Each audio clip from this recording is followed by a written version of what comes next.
नमस्कार बच्चों, कैसे हैं आप सब। आशा करती हूँ आप सभी अच्छे होंगे, स्वस्थ होंगे, खुश होंगे और अपनी पढ़ाई भी अच्छे से कर रहे होंगे। जैसा कि आप सभी जानते हैं, मैं हूँ आपकी हिंदी की अध्यापिका और मैं स्वागत करती हूँ आप सभी का आईसीटी वर्चुअल क्लासरूम में। और आज हम यहाँ पर एकत्रित हुए हैं पढ़ने के लिए क्लास 9th की हिंदी। क्लास 9th की हिंदी में हम यहाँ पर पढ़ रहे हैं हमारी क्षितिज पाठ्य पुस्तिका भाग 1 का चैप्टर ग्रामश्री।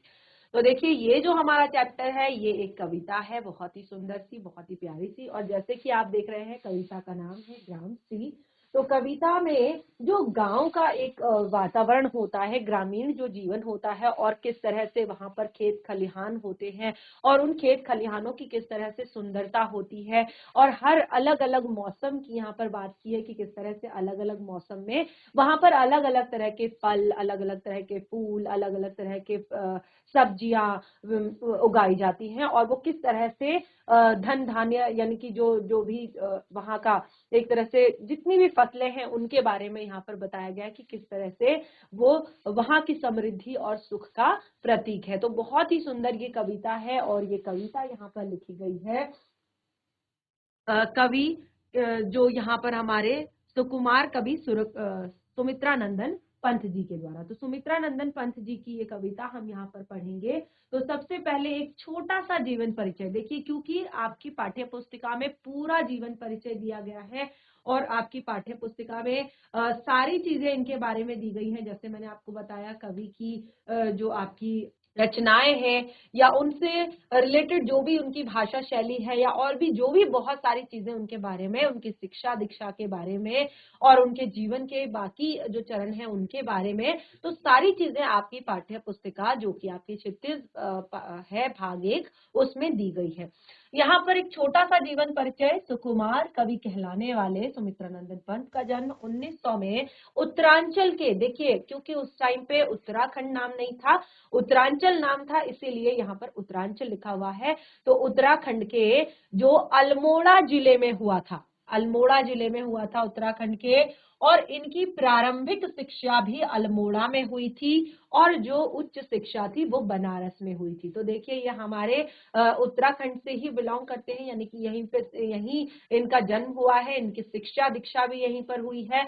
और देखिए कौन सा वो टाइम रहा होगा जिस टाइम पे इनका जन्म हुआ और कैसे इन्होंने पढ़ाई की होगी, क्या इनकी परिस्थितियां रही होंगी उस टाइम पे, किस तरह से इन्होंने शिक्षा ग्रहण की होगी। तो आपने देखा कि अगर इंसान के अंदर पढ़ने की, इंसान के अंदर किसी भी काम को करने की अगर इच्छा होती है तो वो किसी भी काम को बहुत ही आसानी से, बहुत ही सरल तरीके से कर सकता है, क्योंकि सबसे बड़ी होती है इच्छा शक्ति। उसके लिए फिर जो ये बाहरी व्यवधान है ना, वो बिल्कुल भी उसके काम में बाधा नहीं डालते। तो देखिए यहाँ पर उस टाइम पे कैसी सिचुएशन रही होगी, कैसी परिस्थितियां होंगी कि वो, उन्होंने पढ़ाई लिखाई की, उसके बाद उच्च शिक्षा के लिए वो बनारस गए और उसके बाद वो एक इस तरह से सुप्रसिद्ध एक कवि बने जो आज तक हम उनको पढ़ रहे हैं और सुन रहे हैं, समझ रहे हैं और उनकी कविताओं से प्रेरणा ले रहे हैं, प्रेरित हो रहे हैं। तो बनारस से इनकी, बनारस और इलाहाबाद में इनकी एक तरह से उच्च शिक्षा हुई और वे बचपन से ही काव्य रचना में रुचि रखते थे। बचपन से ही उनकी जो एक रुचि थी, इंटरेस्ट था, वो किसमें था, काव्य रचना में था। और वे छायावाद के प्रमुख स्तंभों में जाने जाते हैं। ठीक है, तो ये छायावाद के प्रमुख स्तंभ हैं और इन छायावाद के प्रमुख स्तंभों में ये जाने जाते हैं। अब देखिए, सबसे पहले हम यहाँ पर कविता की शुरुआत करते हैं। कविता की कुछ पंक्तियां यहाँ पर पढ़ेंगे और उसके बाद उसकी हम अच्छे से व्याख्या करेंगे, उसको अच्छे से समझेंगे। तो ये कविता आपकी पाठ्य पुस्तिका में लिखी गई है, पाठ्य पुस्तिका में आपका क्लियर तरीके से ये कविता दी गई है। तो एक बार मैं यहाँ पर रिवाइज करूंगी, एक बार मैं यहाँ पर पढ़ूंगी और फिर आप उठकर पढ़ेंगे वहां से। ठीक है। फैली खेतों में दूर तलक मखमल सी कोमल हरियाली। तो जैसे मैंने बताया कि कविता का नाम क्या है, कविता का नाम है ग्रामश्री, यानी कि ग्रामीण जो जीवन है, गांव का जो जीवन है। देखिए, शहर में तो आपको खेत खलियान मिलेंगे, लेकिन वो रोज जो एक तरह से जो आम आदमी है शहर के, जो रोज अपने काम पे जाते हैं, उनके लिए नहीं है। आपको दूर दूर तक कहीं पर भी बहुत ज्यादा पेड़ भी देखने को नहीं मिलते, बहुत दूर दूर जो शहरी गांव होते हैं ना, वहां पर आपको मिलेंगे। लेकिन चाहे पहाड़ हो या जो शहर के जो गांव हो, ग्रामीण क्षेत्र हो जहाँ पर खेती की जाती है, जहां पर राशन उगाया जाता है, अन्न उगाया जाता है, फल फ्रूट उगाए जाते हैं, तो वहां पर अगर आप जाएंगे तो एक अलग ही आपको एक अलग ही सौंदर्य, अलग ही सुंदरता एक वहां पर आपको दिखाई देगी। तो देखिए यहाँ पर पूरे ग्रामीण जीवन को किस तरह से बताया गया है कि किस तरह से वहां पर हरियाली होती है। क्योंकि जैसे मैंने बताया कि शहर में, और आप देखेंगे ना, जितना ज्यादा एक तरह से बिल्कुल सुव्यवस्थित शहर होगा, या जैसे कहते हैं ना स्मार्ट सिटी, जितना ज्यादा स्मार्ट शहर होगा ना, उतने वहां पर पेड़ पौधे कम होंगे, उतना वहां पर हरियाली कम होगी। कैसे कम होगी? क्योंकि किसी भी शहर को स्मार्ट बनाने के लिए, स्मार्ट सिटी बनाने के लिए, शहर को अच्छा बनाने के लिए क्या किया जाता है? सबसे पहले वहां पर जो रोड साइड पेड़ होते हैं वो काट दिए जाते हैं, रोड को चौड़ा कर दिया जाता है, ठीक है। और जो बाकी जगह होती है, कहीं पे हॉस्पिटल बने हुए हैं, कहीं पे आपके विद्यालय बने हुए हैं, कहीं पे कॉम्प्लेक्स बने हुए हैं, कहीं पर आपकी बिल्डिंग बनी हुई है, और कहीं पर अगर खुला हुआ क्षेत्र आपको दिखता भी है तो वहां पे आप देखेंगे कि एक दो साल में ही वहां पर बहुत बड़े बड़े कॉम्प्लेक्स बन जाते हैं, बहुत बड़ी बड़ी इमारतें बन जाती हैं, और वो लोगों के रहने के काम आता है। तो इस तरह से आपको दूर दूर तक शहर में कहीं पर भी पेड़ पौधे या बहुत दूर तक फैली हुई हरियाली नहीं दिखाई देगी। इन सबको देखने के लिए आपको गांव की तरफ ही जाना होगा, और वहां पर आपको ये सारी चीजें दिखेंगी। तो देखिए फैली खेतों में दूर तलक मखमल सी कोमल हरियाली, और वो हरियाली कैसी प्रतीत हो रही है? बिल्कुल मखमल सी कोमल मुलायम, ठीक है।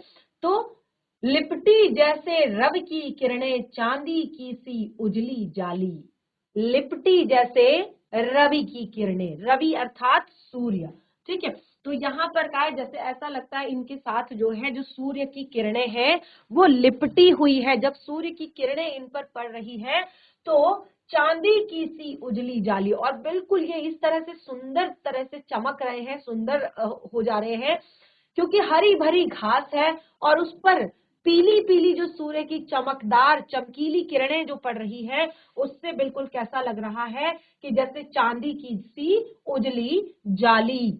बिल्कुल उजली यानी कि जो बिल्कुल सुंदर हो, चमकदार हो, ठीक है, चांदी जैसे चमकता है ना, बिल्कुल साफ सुथरा वातावरण।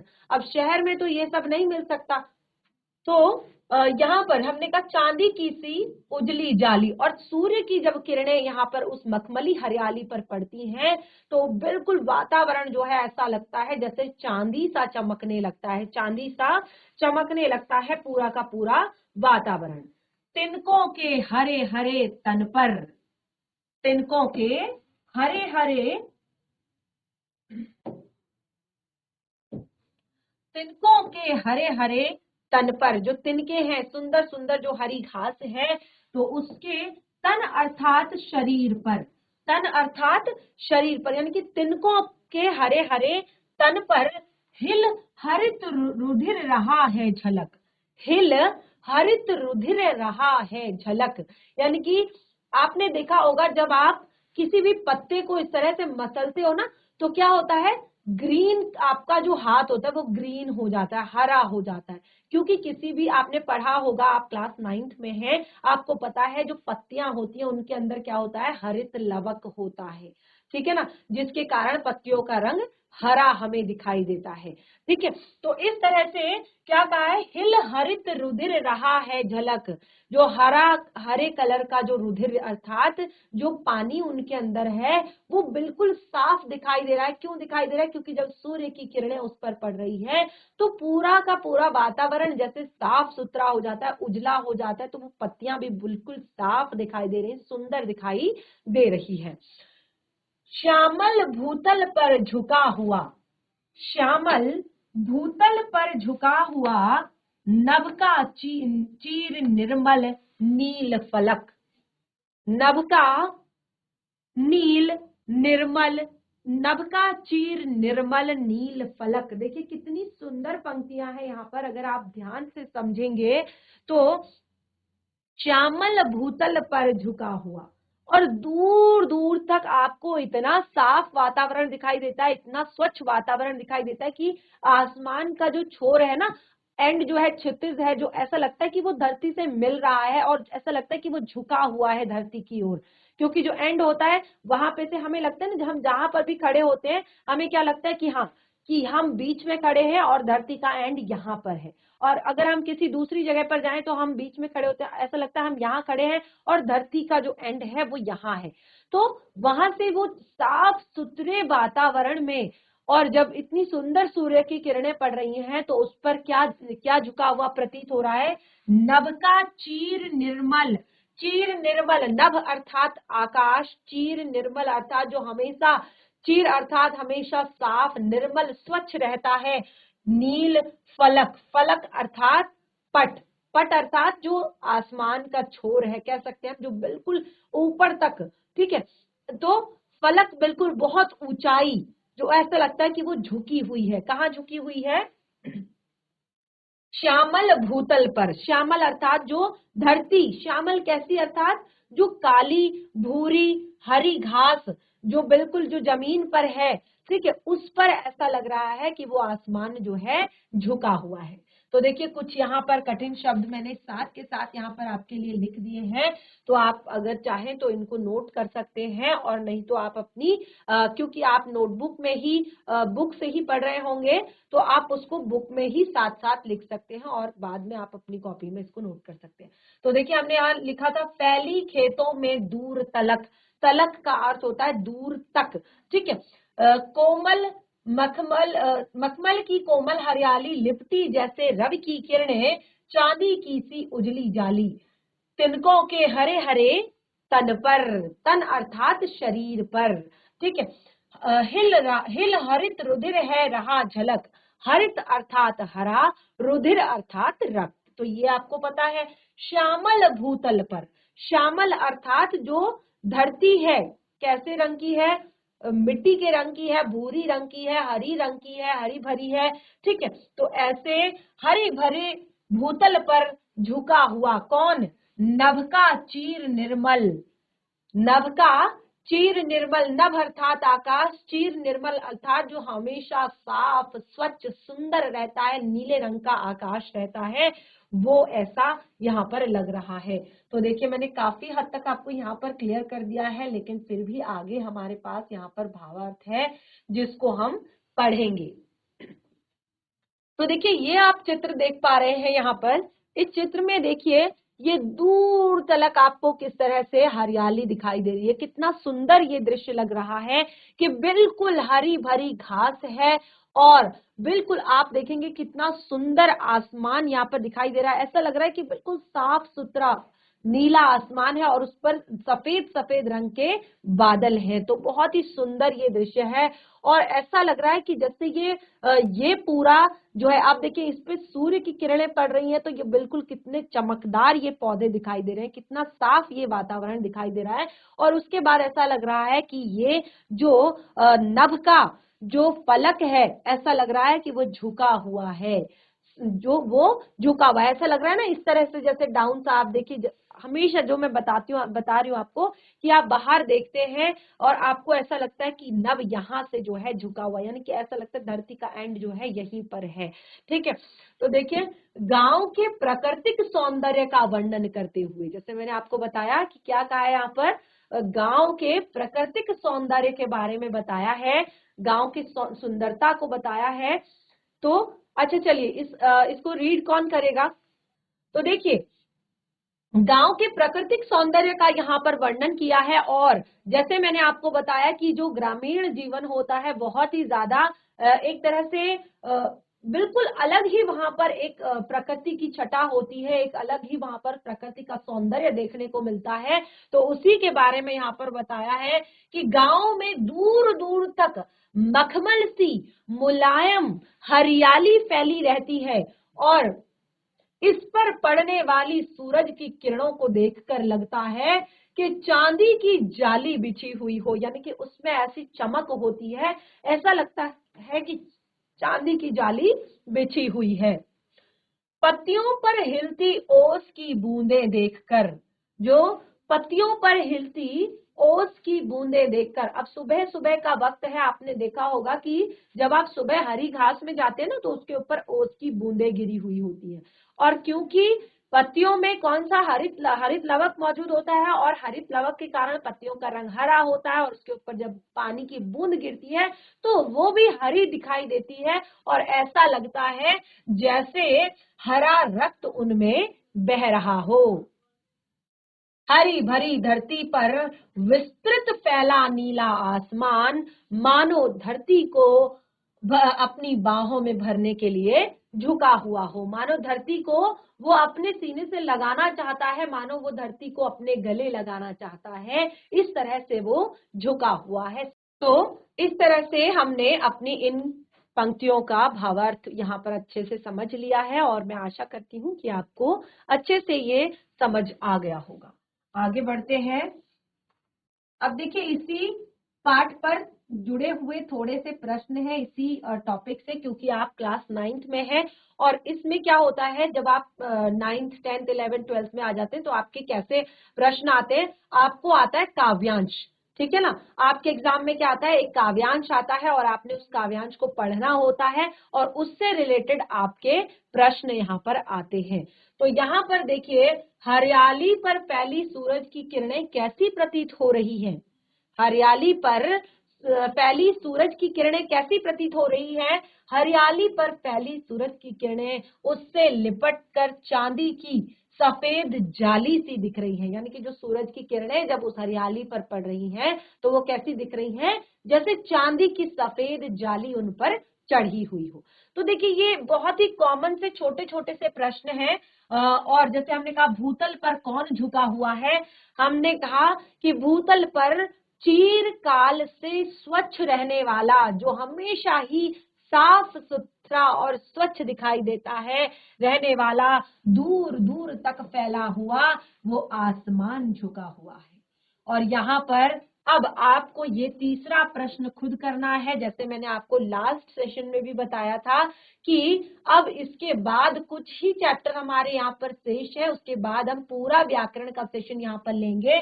तो हमारे इस तरह की चीजें उपमा और अनुप्रास अलंकार का एक एक उदाहरण दीजिए, उपमा और अनुप्रास अलंकार का एक एक उदाहरण दीजिए। दो यहाँ पर आपको उदाहरण देने हैं। अब आपको पता होना चाहिए कि उपमा अलंकार क्या है, आपको पता होना चाहिए कि अनुप्रास अलंकार क्या है, और तभी आप इस जो काव्यांश से आप उत्तर दे सकते हैं, आप इस काव्यांश से यहाँ पर बता सकते हैं, आंसर दे सकते हैं कि क्या इसमें आपका अनुप्रास अलंकार कहाँ पर है और उपमा अलंकार कहाँ पर है।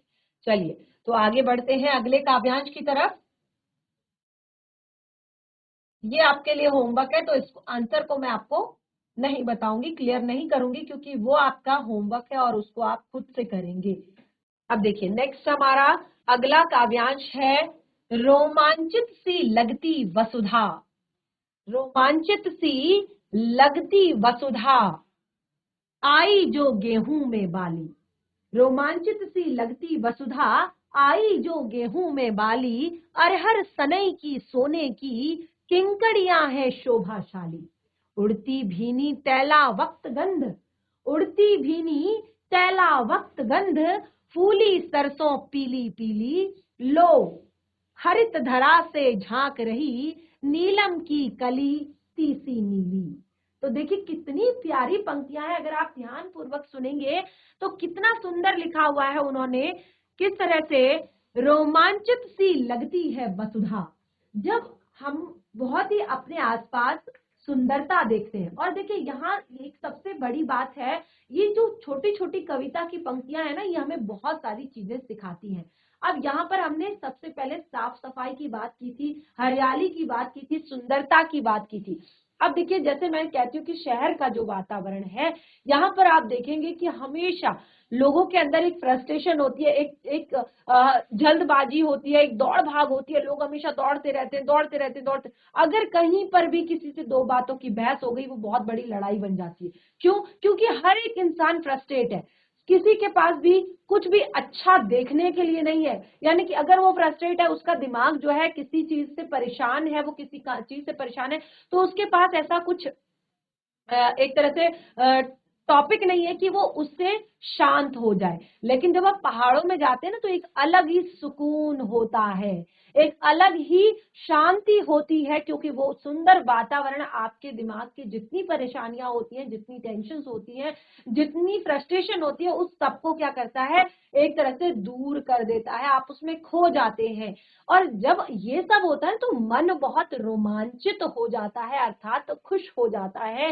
एक तरह से हम प्रसन्न हो जाते हैं, अंदर से प्रसन्न हो जाते हैं। एक होता है ना, बाहर से इंसान मुस्कुरा रहा है, बाहर से इंसान हंस रहा है, लेकिन वो अपने अंदर से बहुत ज्यादा दुखी है। तो यहाँ पे इंसान कोई भी काम करेगा ना, तो वो उसका जो दुख है, वो उसकी जो परेशानी है, वो उसमें झलक जाएगी। लेकिन जब वो अंदर से खुश होता है, जब वो उसका मन प्रसन्न होता है, वो किसी भी काम को अपनी प्रसन्नता से करता है, खुशी से करता है, तो उसमें अलग ही एक रौनक होती है। तो इतने सुंदर वातावरण को देखकर रोमांचित सी लगती है वसुधा। ये धरती जो है, इतने सुंदर वातावरण को, अब देखिए शहर में पॉल्यूशन है, कहीं पर गंदे नाले बह रहे हैं, कहीं पर कूड़ा अटका हुआ है नालों में, कहीं पर, और सड़कों पे इतनी तेज गाड़ियां चल रही हैं, कहीं पर धूल धक्कड़, ना कोई पेड़ पौधा है, ना कुछ है। तो वहां पर आप देखेंगे कि लोगों का जीवन भी वैसा ही होगा। लेकिन अब यहाँ का वातावरण बिल्कुल अलग है, तो ऐसा लग रहा है कि वसुधा, यानी कि हमारी ये धरती भी रोमांचित है, प्रसन्न है, खुश है। और आई जो गेहूं में बाली, और जैसे गेहूं में बाली आ जाती है ना, जो मई का महीना होता है, उस टाइम पे गेहूं में बहुत सुंदर बाली आ जाती है, और वो पक जाते हैं गेहूं, यानी कि काट लिए जाते हैं मई के महीने में। तो लगभग तो आपने देखा होगा कि ऐसा लगता है सारे के सारे खेत पूरे पीले दिखाई देते हैं। और जो ये बाली आती है ना, ये आती है आपके मार्च तक, मार्च या फरवरी मार्च में गेहूं में बाली आ जाती है। और तब तो इतना सुंदर वातावरण रहता है, और ये टाइम आपको पता है कि ये बसंत ऋतु का भी समय होता है, और उस टाइम तो बिल्कुल अलग ही एक पृथ्वी में एक अलग ही सुंदरता होती है, एक अलग ही छटा देखने को मिलती है हमें प्रकृति की। चारों तरफ हरियाली होती है, फूल खिले हुए रहते हैं, अलग अलग तरह के पुष्पों की सुगंध आ रही होती है, चिड़िया चहचहा रही होती है, आम और आपके आड़ू, दाड़िम, इन सब में फूल आ रहे होते हैं। तो बहुत ही सुंदर एक वातावरण होता है ये जो समय होता है। तो ऐसा लगता है कि धरती भी बहुत ज्यादा खुश है इस टाइम पे, और वो खुशी जो है इन सब चीजों से जाहिर कर रही है, इन सब चीजों से दिखा रही है। प्रकृति जब खुश होती है तो वो क्या करती है, और ज्यादा सुंदर हो जाती है। और जब वो नाराज होती है तब क्या होता है, ये आपको पता है, सभी को, क्लास 9 के बच्चे हैं आप, कि हमने इतना सारा पॉल्यूशन कर दिया है, इतनी सारी चीजें हमने कर दी हैं, पृथ्वी का टेम्परेचर धीरे धीरे बढ़ता जा रहा है, आप साइंस पढ़ते हैं, और उससे धीरे धीरे ग्लेशियर्स पिघल रहे हैं, और क्या कुछ आए दिन होता है हमारी धरती पर। जब पृथ्वी परेशान हो जाती है, थक जाती है हमसे, तब भी आपको पता है क्या होता है, ठीक है ना। तो अब हम यहाँ पर पढ़ रहे हैं, अरहर सनई की सोने की, अरहर सनई की सोने की, किंकड़ियां हैं शोभाशाली। अरहर सनई की सोने सी, अब देखिए सारी फसलें, अरहर की फसल, सनई की फसल, गेहूं की फसल, ये सब क्या है, अब तैयार है। और इससे पूरी पृथ्वी क्या हो रही है, शोभाशाली हो रही है, उनमें बालियां आ गई हैं, पीला पीला जो रंग है वो चारों तरफ फैल गया है। और उड़ती भीनी तैला वक्त सी गंध, चारों तरफ सरसों जो है पक चुकी है। अब देखिए आपने जो आप मार्च या फरवरी का महीना देखेंगे, आपको चारों तरफ एक तरह से सारे के सारे खेत पीले दिखाई देंगे, यानी कि जो सरसों है वो फूली हुई है उस टाइम पे। और धीरे धीरे धीरे जब मार्च अप्रैल मई का टाइम आता है, मार्च का टाइम आता है, तो उस टाइम पे सरसों भी पक जाती है, अप्रैल का टाइम आता है, सरसों भी पक जाती है, और एक भीनी सी तैला वक्त गंध, फूली सरसों पीली पीली, और चारों तरफ सरसों जो है फूल जाती है। लो हरित धरा से झांक रही, लो हरित धरा से झांक रही, हरित धरा अर्थात जो हमारी पूरी पृथ्वी है वो कैसी हो रखी है, अभी हरी भरी हुई है, और उसमें से छोटे छोटे सुंदर सुंदर जो है नीलम की कली, तीसी नीली, और छोटे छोटे नीले नीले फूल उसमें से निकल रहे हैं। तो बहुत ही सुंदर सा ये वातावरण है। अब देखिए इसमें भी कुछ कठिन शब्द हैं जिनके अर्थ मैंने यहाँ पर लिखे हैं, जैसे रोमांचित अर्थात प्रसन्न होना, मन से प्रसन्न होना। एक होता है ना सामने से मुस्कुरा देना, वो रोमांच नहीं है। रोमांच अर्थात जब आप मन से प्रसन्न रहते हैं, यानी कि आप दिल से खुश होते हैं और वो खुशी आपके चेहरे पर दिखाई देती है। वसुधा अर्थात धरती, सनई अर्थात एक रेशे वाला पौधा होता है, भीनी अर्थात हल्की हल्की, तैला वक्त अर्थात तेल युक्त गंध, क्योंकि सरसों क्या है, एक तैलीय पौधा है। हरित धरा जो हरी भरी धरती है। तीसी अर्थात अलसी, अलसी का जो पौधा होता है, ठीक है। नीलम की कली तीसी नीली, अलसी का जो पौधा होता है वो छोटा सा उस टाइम पे बड़ा हो रहा होता है, उसमें नीले नीले सुंदर से फूल लगे होते हैं। किंकड़ियां, क्या बताया था, अरहर सनई की सोने की किंकड़ियां हैं शोभाशाली। तो किंकड़ियां अर्थात जिस तरह से अरहर में आपने देखा होगा, गांव में सोयाबीन, पहाड़ में देखा है ना आप सभी ने, सोयाबीन की फली देखी होगी और अरहर की फली देखी होगी, और जो राजमा की दालें होती हैं, और पहाड़ में भट्ट भी होते हैं जो काले काले वाले, जिनको भट्ट कहते हैं, जो ब्लैक वाले सोयाबीन होते हैं, ठीक है ना। तो उसमें जब उसमें जब प्रॉपर तरीके से बीज आ जाते हैं तो वो इस तरह से गुच्छेदार बिल्कुल लटके हुए रहते हैं, और जब वो सूख जाते हैं ना, सूख जाते हैं तो बिल्कुल छन छन छन छन, क्योंकि वो बीज अलग हो जाते हैं अपने छिलकों से, अंदर वो बजने लगते हैं। तो ऐसा बहुत ही सुंदर ये लग रहा है, जैसे करधनी में लगे हुए, करधनी में यहाँ पर जो कमर में बांधने वाली करधनी होती है, उस पर लगे हुए घुंघरू जो है बज रहे हो, ऐसा प्रतीत यहाँ पर होता है। तो ये सुंदर सा वातावरण यहाँ पर कवि ने बताया है। अब देखिए एक बार इसके भावार्थ को यहाँ पर पढ़ लेते हैं। वैसे तो मैंने आपको क्लियर कर दिया है, और देखिए किस तरह से आप देख सकते हैं, ये मैंने आपको बताया है। एक सुंदर सा दृश्य जो यहाँ पर आप देख रहे हैं कि गेहूं जो है किस तरह से पककर पीला हुआ है, और देखिए उसके ऊपर का नीला आसमान और एक पीला सा खेत, ये बहुत ही सुंदर यहाँ पर प्रतीत हो रहा है, ये छोटा सा दृश्य जो हम यहाँ पर देख रहे हैं, ठीक है। तो क्या कहा है, गांव के इस सौंदर्य को देखकर, अब कौन पढ़कर बताएगा मुझे, एक बार खुद से हैंड रेज करेंगे यदि आपका माइक रेडी हो गया हो तो। देखिए ये मैं आप लोगों से हर बार कहती हूँ कि जिस तरह से आप लोगों की क्लास है उसी तरह से यहाँ से भी पढ़ाया जाता है। तो जब भी आप क्लास में बैठे, जब आप कॉपी पेन पेंसिल लेकर बैग लेकर क्लास में बैठते हैं, तो ये आपकी लाइव क्लास है, यहाँ पर आपको माइक भी अपना प्रॉपर रेडी रखना है, ठीक है। तो नेक्स्ट टाइम से जब क्लास में बैठे तो माइक को अपना चेक करके बैठे, क्योंकि जब तक हमारा इंटरेक्शन नहीं होगा, जब तक हम जानेंगे नहीं कि आपको समझ आ रहा है या नहीं आ रहा है। और क्योंकि अब देखिए लगभग हमारा सिलेबस भी कंप्लीट होने को है, तो कोई भी डाउट अगर किसी चैप्टर से रह गया हो तो वो भी हमने क्लियर करना है। और कई बार होता है कि बच्चों ने किसी चैप्टर को पहले पढ़ लिया होता है, या कई बार होता है कि कोई चैप्टर छूट जाता है, तो इसीलिए इंटरेक्शन बहुत ज्यादा जरूरी होता है। तो नेक्स्ट टाइम से अपना माइक प्रॉपर रेडी रखें जब भी क्लास में बैठे, और कभी भी आपसे कुछ पूछा जाए तो बच्चे जरूर रिस्पॉन्स करें, हैंड रेज करें, बिल्कुल ना घबराएं कोई, क्योंकि अब आपके लिए ये बिल्कुल नया नहीं है, आप काफी सालों से इस तरह से पढ़ रहे हैं, समझ रहे हैं, सुन रहे हैं। तो अब भी अगर आप इस तरह से करेंगे तो फिर ये बहुत ही एक तरह से अच्छी बात नहीं है कि आप यहाँ पर ना तो रिस्पॉन्स करते हैं और ना ही कोई भी चीज पूछने या बताने के लिए आप रेडी होते हैं। तो ये हमारा भावार्थ है, और मैं आशा करती हूँ कि आप सभी को अभी तक जितना हमने पढ़ा वो समझ आ गया होगा। बाकी हमारा जो टॉपिक है उसको हम कंटिन्यू करेंगे अपने नेक्स्ट सेशन में। आज का समय और हमारा सेशन जो है वो यहीं पे समाप्त होता है। तब तक के लिए धन्यवाद। आपका दिन शुभ हो।